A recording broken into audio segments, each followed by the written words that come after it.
Well, among the big bunch of data that we have had coming out from USDA over the past 3 days or so, trading days, we have another batch that came out this morning. Part of it is related to our export inspections. We can take a look at those numbers for you, and let's go take a look at what USDA found last week. Well, on the corn, we had a total of 1.15 million tons that were inspected for export. In other words, that means they left the country, they left the border. Could be on a train or a boat, could be on a truck, you name it. But that's how they left the country. So it was down from the previous week when we had 1.44 million. And a year ago, that number was 1.57 million, just for a point of reference. Now let's take a look at soybeans. They had 584,000 this past week. That compares to just under 500,000 the week before, so a bit of a bump upward there. And in the wheat, 278,800 tons this past week. That compares to 476 the previous week, so a bit of a drop off there in the wheat export inspections. Again, these are not sales, these are inspections that just came out. Okay, let's go to the trading floor, find out what the traders are talking about today. Let's visit with Scott Gecas. He is with Longleaf Trading. He joins us right now. Happy Monday. How are you, Scott? Good, how are you? Doing all right. So what are traders murmuring about today? Just across the board, the whole trade war talks, but mostly with the grains, everyone's going to be focused on that report on Thursday.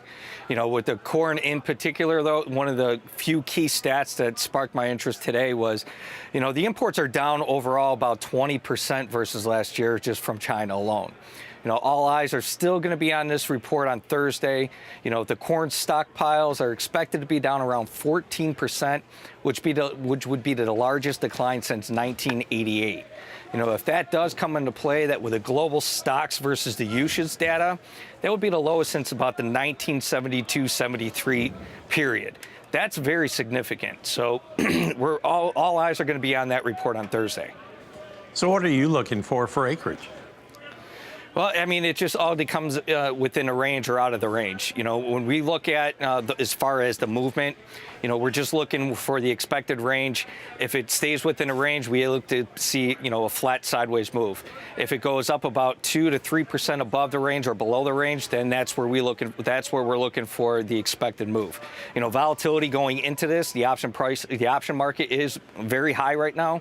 It's a very good time to be an option trader. Definitely, if you know how to, you know, use the options the right way, protect your downside, and also be able to finance those higher volatility options too. You know, I'm glad you brought that up. How are our premiums this week? Are they pretty high?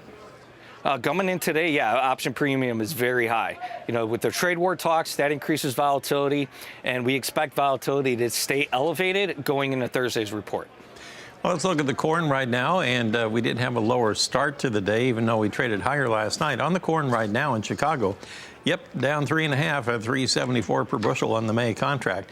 On the soybean trade, as it stands right now, we have the May 4 3/4 higher at 10.33. Seems like we've been stuck here a while. On the wheat trade in Chicago, first of all, the May contract down 2.5. We're trading at 4.58, but that is well off our earlier low. On the Kansas City market, for a time, we were over a dime lower. Right now, we have the May down 7 at 4.72 1/4. And on the cotton market, we'll jump over there and we'll take a look at the May, which is now 49 points higher at 82.32. And we have December new crop 25 higher, and it's at 77.91 cents per pound. Scott, thanks for the comments on the grains. We'll talk a little livestock market action when we come back in just a moment.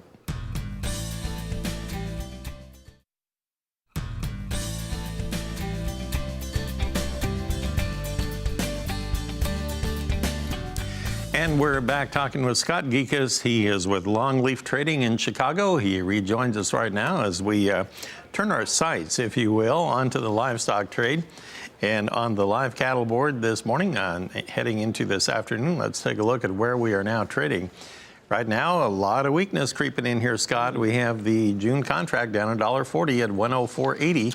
And you have the August contract down $1.52 at 103.43. Wonder if the feeder cattle are following suit. Let's take a look. On the feeder side, we have the April contract down $1.73 at 134.40. The May down 163 at 135.65. Well, that looks like it's pretty close to the low of the day so far. There was a lot of debate over whether that was going to be one of those cattle on fade reports or not. It appears that only in the early going for the first couple of minutes, and then after that, the wheels kind of came on.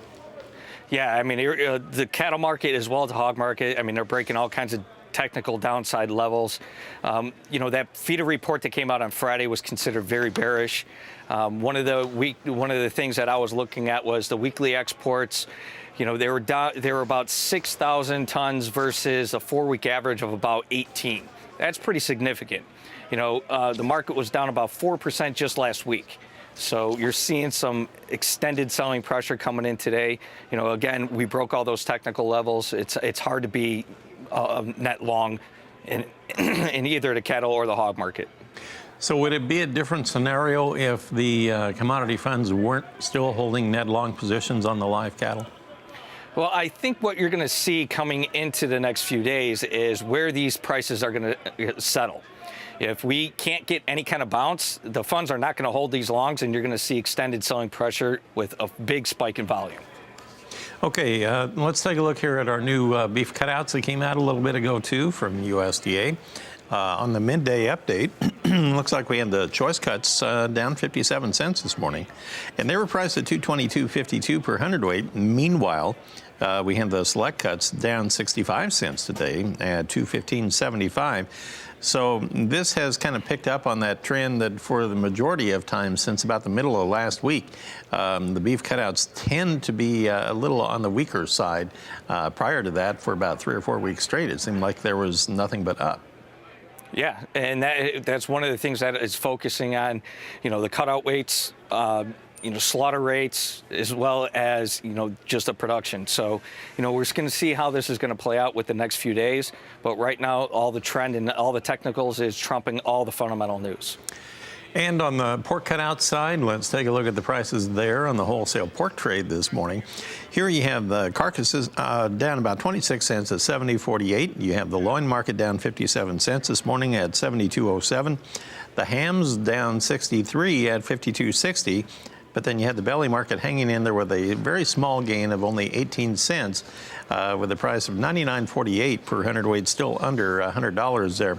Let's take a look at our futures on the lean hog trade right now, Scott. And on the lean hog board there, right behind you, we have the May contract 35 higher at 65.57 and June 35 higher at 74.50.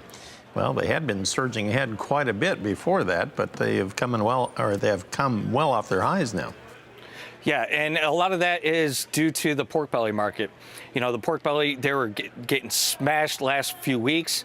That was driving it down. It is being held up, as you said today, with the pork belly just moderately staying a little bit positive to flat. If without that little bit of support, I think you would see a much bigger decline. All right, well, thank you, Scott. Good to visit with you again. Scott Gecas is with Longleaf Trading. He is located right there at the trading floor in Chicago. And Mark, the hogs have come off their highs. And earlier, you heard us talking about the fact that they were surging over $1 on negotiations with China. Yeah. Maybe there's a bump in the road. Who knows? Yeah. But See anyway, how big that bump is. coming off those highs now. Thanks, Marlin.